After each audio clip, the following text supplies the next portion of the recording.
I'm Ethan, I'm JJ. and today we'll be talking about the two college basketball national championship games that happened over the weekend. The women's one was first as it took place on Sunday, where UCLA and South Carolina played each other. UCLA won in a blowout win by 28 points, where they dominated from start to finish. I was a little bit surprised by that just because the fact that obviously South Carolina had just beaten UConn, and UConn was obviously the favorite throughout the whole tournament and season, really. So that was kind of surprising to see them get blown out by that much.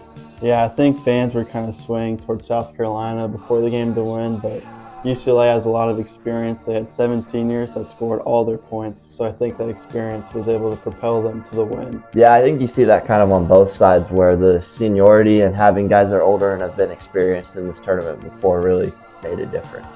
Yeah, and most outstanding player Lauren Betts was able to really put on a show, grab a lot of rebounds, score a lot of points to help UCLA on the interior. The men's national championship game followed suit on Monday, where Michigan took on UConn.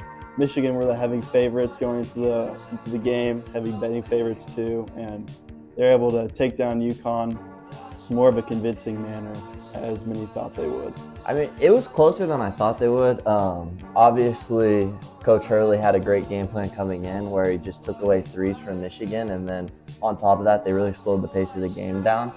UConn outplayed them in a lot of facets of the game as far as they out-rebounded them, they shot more free throws, they made more threes, but Michigan was just a lot more, not just confident, but also experienced. Like, they just played a lot better basketball and had more talent at the end of the day.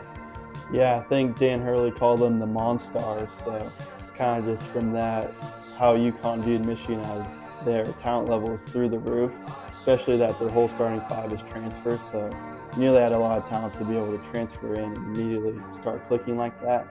And I think the hook and hold call was a very influential point in the game. I think that's when Michigan really took over. And I'm not sure if they gave the lead back after that, and it just kind of seemed like you knew they were going to win, Yeah, even though they weren't hitting threes. That was definitely a big turning point. I agree. They said they were trying to make it like a Big East basketball game, and I think you can get away with that sometimes in the Big East, but on the national stage, the referees can't let something like that just slide by. So that's where you end up. You don't want guys hurt. Obviously, I think the other reason the game was a little bit closer was the fact that Yaxel was hurt. So having that grade 2 MCL sprain and then also an ankle sprain, you saw him struggle, and he said he felt weak, didn't feel right. Again, that just lends to the depth of how good Michigan's bench and guys that could just come in and play for them immediately and make a big impact still. I mean, I think they just were a better team at the end of the day. They were kind of everyone's favorites from the beginning. So, yeah, Yaxel did not look good out there at all, but as you're saying, like, they got many other guys who can step up and make plays. Adai Mara had many rebounds and putbacks. Morez Johnson Jr. had a great game. I think he had a double-double. And Elliot Cadeau was able to knock down a big three, which he struggled with his whole career, to put them up 11. And freshman Trey McKinney also hit a big three towards the end of the game to kind of seal the game. And he also sunk some nice free throws there at the end. Cadeau, obviously most outstanding player. I thought he played really well in both games. It was kind of interesting to see that he was able to take on that scoring role with Yaxel hurt. And that's something he's obviously struggled with throughout his career, when the ball's been put in his hands and he's had to be the one who scored instead of getting assists and throwing good passes. I mean, obviously, I also thought it was interesting.